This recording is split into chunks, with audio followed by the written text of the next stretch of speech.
தூங்கும்போது ஓதும் துவா சொல்லுங்கடா ரெண்டு பேரும். அல்லாஹும்ம பிஸ்மிக்க வமுத்து வாஹியா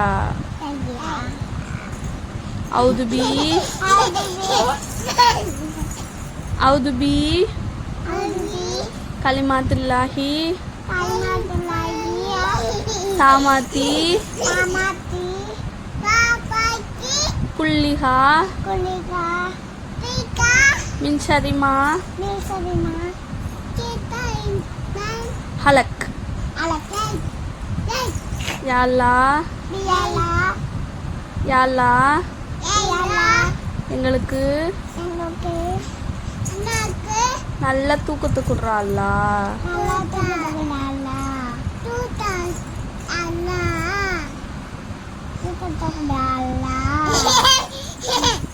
தூங்க கண்ணை மூடுங்க.